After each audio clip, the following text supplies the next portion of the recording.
विभाग उत्तर प्रदेश के प्रमुख सचिव लीला जी, आज के शुभारंभ हो रहे डॉक्टर त्रिपाठी आयुर्वेद विधानशाला एवं पंचतंत्र सेंटर के संस्थापक, जिसको मूल रूप से इसको चालू करने वाले डॉक्टर शिवशंकर त्रिपाठी जी, आज के इस कार्यक्रम में उपस्थित हमारे पूर्व निदेशक डॉक्टर लाल साहब और भी हमारे पुराने जो आयुर्वेद या तमाम सारे सम्मानित विशेषज्ञगण, देवियों, सज्जनों, प्यारे बच्चों,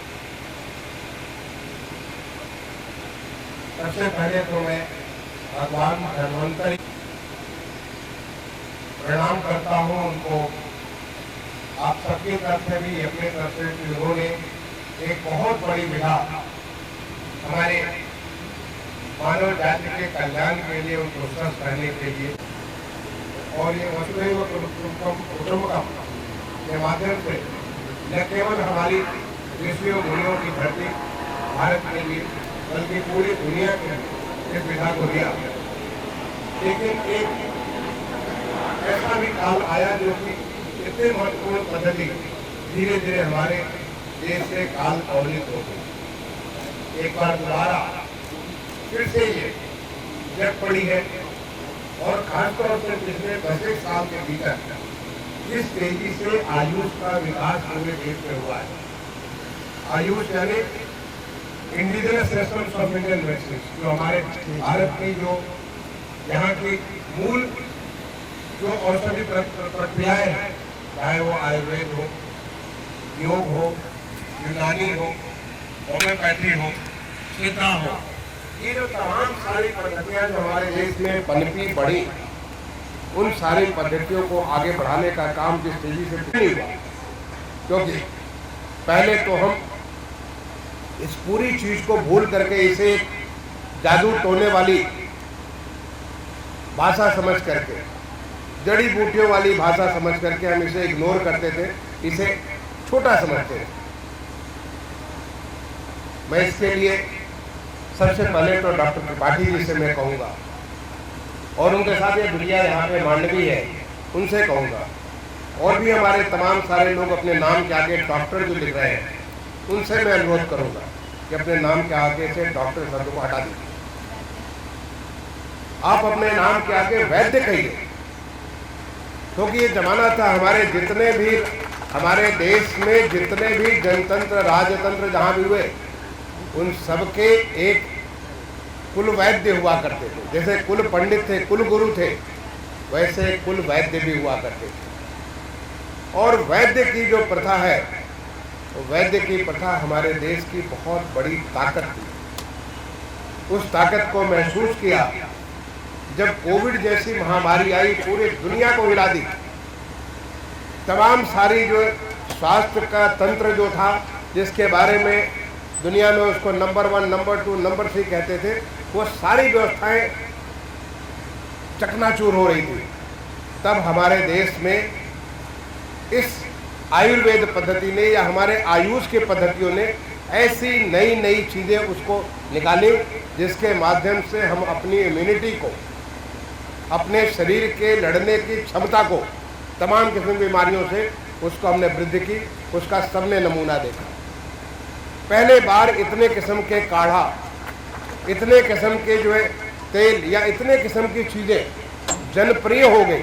लोगों को लगा कि अगर हमें जान बचानी है, इससे हमारी जान बच सकती है। ये लोगों में विश्वास जागा। तो अब तो कहें कि जितने भी हमारे, और मैं शुरुआत करना चाहूँगा डॉक्टर साहब से ही। डॉक्टर त्रिपाठी को मैं पिछले 30 साल से जानता हूँ। जब 1994 में मैं विशेष सचिव हुआ करता था, पर्यटन, खेलकूद और नागरिक उड्डयन विभाग का, और ये राजभवन में काम करते थे, तब से मैं इनको जानता हूँ। मैं कहूँगा अपने नाम के आगे से डॉक्टर शब्द को त्याग दीजिए, अब आगे वैद्य शिवशंकर त्रिपाठी कहिए। बिटिया तुम यंग हो, तुम वैद्य जो है मांडवी वाजपेयी कहो। क्योंकि मुझे बहुत अच्छा लगा जब एक बार मैं BHU में, बनारस हिंदू विश्वविद्यालय में एक कार्यशाला में भाग लेने गया। वहाँ पे हमारे वहाँ के वाइस चांसलर भी थे और ये कार्यशाला आयोजित की थी वहाँ के आयुष विभाग ने की थी, कार्यशाला आयोजित की थी। वहाँ पे एक वैद्य सुशील दुबे जी है, वो वहाँ असिस्टेंट प्रोफेसर है। और वैद्य सुशील दुबे जी को मैंने सबके सामने कहा कि पहला मुझे ऐसा आदमी मिला जो मुझे वैद्य कहता मिला, नहीं तो सारे अपने आप को डॉक्टर समझ करके पैरासीटामोल और जो तमाम सारी दवाएं उसको प्रेस्क्राइब करने में खुशी समझते थे, अपनी चीज़ों पर उनको ताकत महसूस नहीं होती। तो मैं समझता हूँ कि इसकी शुरुआत जैसे आज इतना पवित्र समय चल रहा है नवरात्रि का, जिसमें माँ दुर्गा जो शक्ति की प्रतीक है, उस शक्ति की उपासना का वक्त चल रहा है और आज उसका सप्तमी है। तो इतने जो हमारा पूरे साल में जो नव दुर्गा का वक्त होता है, जो सबसे पवित्र वक्त मानते हैं उसको, उस नव दुर्गा में आपने इसका शुरुआत की। तो ये भी नया शुरुआत आप करिए कि आप डॉक्टर की जगह वैद्य शब्द का प्रयोग करिए, उससे आपको ताकत मिलेगी। मैं दूसरा एक और बहुत अच्छा लगा मुझे इन 4 लोगों ने, चाहे वो पहले सक्सेना साहब हो, उसके बाद आकांक्षा जी आई, आकांक्षा के बाद यादव जी आए, फिर उसके बाद मैडम शुक्ला जी ने आकर के अपनी बातें कही। और मैं समझता हूँ यहाँ बहुत सारे और लोग बैठे होंगे, उनकी भी अपनी कहानियाँ होंगी, उनके भी अपने अनुभव होंगे, लेकिन कुछ अच्छे भी अनुभव होंगे, कुछ लोगों के बुरे भी अनुभव होंगे। ऐसा नहीं कि सब अच्छे अनुभव होंगे, कुछ अच्छे भी होंगे, कुछ बुरे भी होंगे, लेकिन अच्छे ज़्यादा होंगे। और अच्छे तब होते हैं जब सही तरीके से इलाज किया जाता है, जब उसका ज्ञान जो है सही से आपको मालूम हो, सही प्रकार से उपचार किया जाए, अच्छा होगा, रिजल्ट निकले। और अगर कुछ फैक्ट्स, जैसे कि हमारे जो एलोपैथिक सिस्टम, उसमें बहुत सारे क्वैक्स हैं। मुझे तो एक पुरानी घटना याद आती, किसी के गले में वो सिक्का फंस गया था, तो एक डॉक्टर साहब ने, तो सो कॉल्ड डॉक्टर साहब, बाद में उनको जेल भेजना पड़ा। मैं उस ज़माने में मुख्यमंत्री जी का प्रमुख सचिव हुआ करता था। वो पता चला एक डॉक्टर साहब ने उसके गले ही चीर करके उसमें से निकालने के लिए, सिक्का निकालने, तो बच्चे की जान ही चली गई। आपको गला चीर करके अगर सिक्का निकालेंगे तो उसका जान ही चला गया। ऐसे बहुत सारे पैक्स होते हैं, उन पैक्स से निकाल करके उन्हें सही ज्ञान देना, जो वैद्य का जो ज्ञान है, जो BMS का जो सिस्टम है, जिसका आप सोचिए 1916 में पंडित मदन मोहन मालवीय, जो कि हमारे भारत रत्न है, जो कि देश की बहुत बड़ी, या जो विद्वान संस्कृति है हमारी, जो भारतीय विद्वान संस्कृति है, उसके बहुत बड़े पुरोधा है। उन्होंने जब 1916 में बनारस हिंदू विश्वविद्यालय की स्थापना की थी, तो उन्होंने बनारस हिंदू विश्वविद्यालय में इंस्टीट्यूट ऑफ मेडिकल साइंसेज बनाया। उन्होंने उसी में एलोपैथिक भी है और उसी में आयुष भी है, ताकि ये दोनों पद्धतियाँ कुल मिलाकर के तो हमारा उपचार करती हैं, हमें एक स्वस्थ जीवन का साधन देती है। वो स्वस्थ जीवन के लिए लोगों का तरीका अलग अलग हो सकता है, अगर वो मिल करके एक साथ देखें तो हो सकता है कुछ चीज़ में कहीं कुछ फ़ायदा हो, कहीं से कुछ और का फ़ायदा हो।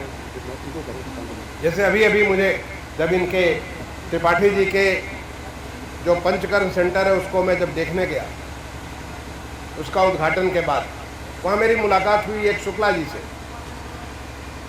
ये देखिए शुक्ला जी खड़े हैं, और शुक्ला जी ने मुझे बताया कि कोई मर्म तंत्र भी होता है। अब तक हमने एक्यूप्रेशर का नाम सुना था, एक्यूपंक्चर का नाम सुना था, लेकिन मर्म तंत्र के बारे में नहीं सुना था। उन्होंने बताया कि कैसे शरीर में अलग अलग किस्म के मर्म हैं, और इसकी पूरी जानकारी सुश्रुत ने, जो कि हमारे आयुर्वेद के बहुत बड़े विद्वान थे, सुश्रुत ने पूरा का पूरा उसको कोडिफाई कर रखा, डॉक्यूमेंट कर रखा है। शरीर के इन मर्मों को अगर सही तरीके से अगर उसका उपचार किया जाए, तो उन्होंने बड़ी अच्छा उदाहरण दिया कि अगर पेड़ में आम लगा हो, तो एक तो तरीका हो सकता है कि आम के पेड़ को ही हिला करके आप गिराएं, तो शायद अगर पका होगा तो गिर जाएगा, अगर पका नहीं होगा तो आप हिलाते हिलाते पेड़ को गिरा देंगे, आम नहीं गिरेगा। दूसरा तरीका हो सकता है कि आप पत्थर फेंके, अगर आपका निशाना ठीक रहा तो शायद पत्थर को लग जाएगा, और निशाना अगर नहीं ठीक रहा तो उसकी जगह पत्तियाँ गिरेगी, चिड़िया गिरेगी, कुछ और गिरेगा, आम नहीं गिरेगा। लेकिन निशाना सही रहे तो हो सकता है कि आम गिर जाए, या घायल होकर के गिरे लेकिन आम गिरेगा। और तीसरा तरीका कि आप हाथ बढ़ा करके, या जो गांव में लोग लग्गी लगा लेते हैं, जिससे जा करके सीधे उसमें फंसा करके आम को निकाल लेते हैं, तो आप सीधे वहाँ तक पहुँच करके आम को निकाल लीजिए, वो तीसरा तरीका है। और इन्होंने बताया मर्म तंत्र जो है मुझे, कि मर्म तंत्र मैंने जानबूझ करके शुक्ला जी में आपने अमरूद का उदाहरण दिया, मैंने आम इसलिए बताया कि लखनऊ आम के लिए जाना जाता है, इसलिए मैंने आम बताया ताकि लोगों को समझना आसान होगा। आपने उदाहरण मुझे अमरूद का दिया था। तो ये जो इन्होंने मर्म तंत्र के बारे में बताया बहुत अच्छा लगा, और मुझे जो मेरी जिज्ञासा हुई, मैंने कहा कि मुझे ही करके दिखाइए। इतना जल्दी इस सब का असर नहीं पड़ता, थोड़ा वक्त लगता है, लेकिन निश्चित तौर पे अगर सुश्रुत ने लिख रखा है, कोडिफाई कर रखा है, तो अगर उसके ऊपर हम रिसर्च करें, उसके ऊपर हम अनुसंधान करें, उसके ऊपर हम थोड़ा प्रैक्टिस करें, तो हो सकता है कि इसके माध्यम से हम बहुत सारे लोगों को निरोग बना सकते हैं। आपने बताया ऐसा कुछ ज्ञान है, मैं तो कहूँगा इस ज्ञान को और स्थिर करने की ज़रूरत है, और ज़्यादा इसको स्टैंडर्डाइज करने की ज़रूरत है। आपको जानकारी होगी, शायद कुछ लोग को हो, कुछ लोग को न जानकारी हो। आज हमारे देश में जामनगर, आपने नाम सुना होगा, जामनगर को तो आपने नाम सुना होगा, उसको जो वहाँ पे रिफाइनरीज की वजह से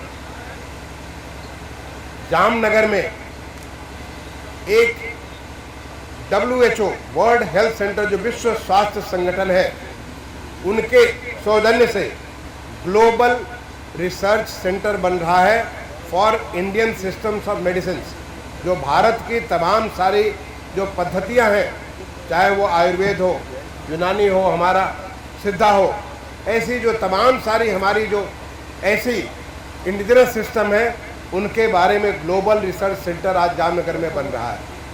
और आने वाले समय में जो हमारे देश की ताकत थी, यहाँ के ऋषियों की, यहाँ के संतों की, यहाँ के मनीषियों की, यहाँ के मुनियों की, जिसके माध्यम से वो कितने किस्म की चीज़ें मुझे बताया, हमारे वैद्य त्रिपाठी जी ने बताया कि किस प्रकार से फिस्टुला है, या आपका बहुत पुराने किस्म के रोग या मानसिक किस्म के रोग, बहुत सारे रोगों का इलाज आप पंचकर्म के माध्यम से या और भी जो हमारे जो पद्धतियाँ बनी उसके माध्यम से और अस्थायी इलाज कर देते हैं।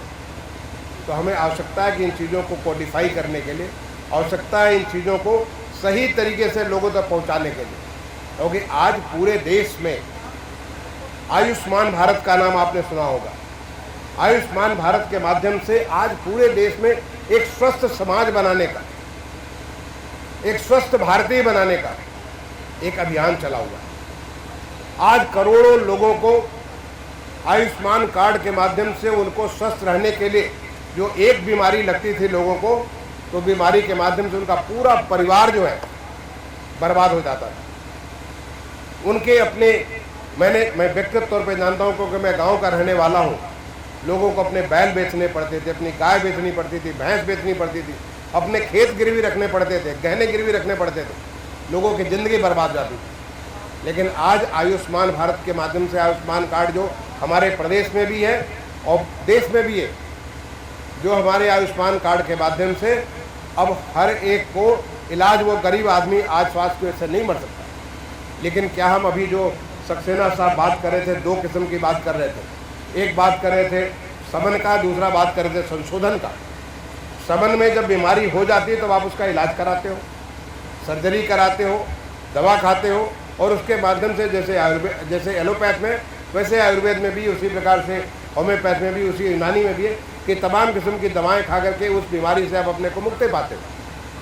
तरीका सोचने का अलग अलग हो सकता है। लेकिन दूसरा जो तरीका उन्होंने बताया संशोधन का, संशोधन यानी क्यों नहीं, जो पित्त, वात और हमारा कफ, ये जो तीनों जो है हमारे जो तीन कर्म हैं, इन तीनों को कैसे हम संतुलित कर दें जिससे बीमारी न पड़े, और ये संभव है।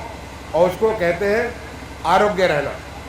अपने जीवन की पद्धति में कैसे हम इन चीज़ों को बराबर कर सकते हैं, और इसका ज्ञान हमें इसके माध्यम से मिल सकता है, बहुत अच्छे से मिल सकता है। तो इस ज्ञान को, जो हमारे देश की ताकत है, उस ताकत को हासिल करके आज सैकड़ों की संख्या में हमारे प्रदेश में, मुझे एग्जैक्ट नंबर याद नहीं, लेकिन मुझे ख्याल है कई हजार हम लोग आरोग्य केंद्र बना रहे हैं।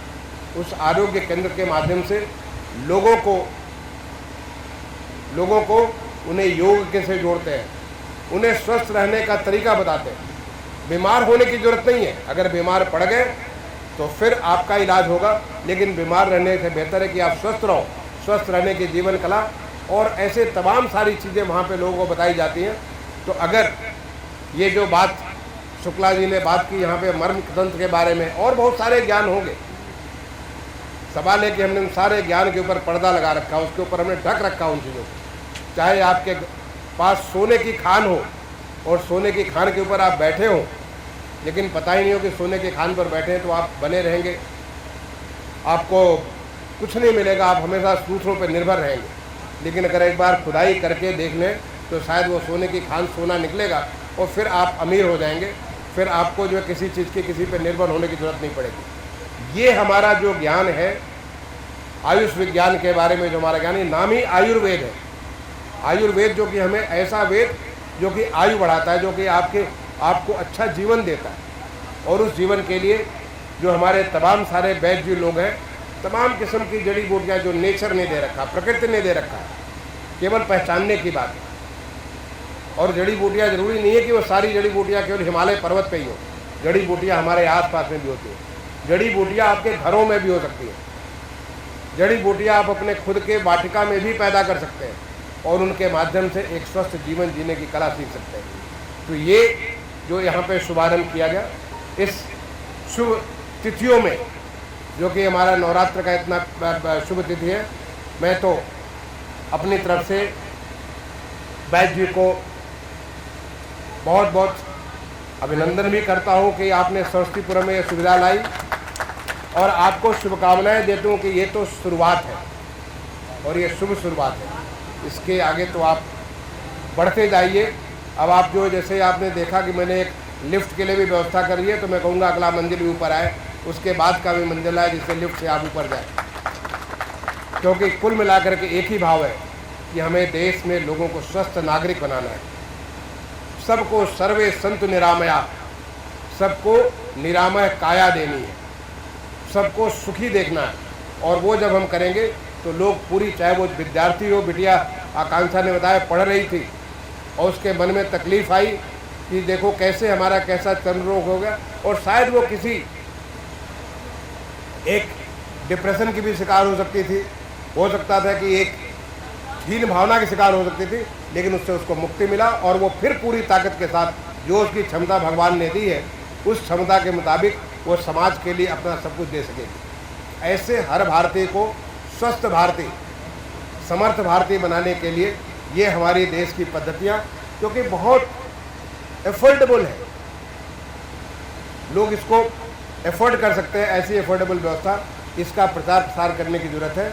और उसके लिए जो आपने त्रिपाठी जी ने शुरुआत की, मैं वैद्य जी को अपने तरफ से शुभकामनाएं देता हूं कि आपका ये फले फूले और आगे बढ़े, और माँ शक्ति के जो नवरात्र के दौरान आपने किया, वो शक्ति आपको मिले, जिससे कि आप समाज की सेवा कर सकें, लोगों को स्वस्थ रख सकें, लोगों को स्वस्थ रखने के लिए आप संबल प्रदान कर सकें।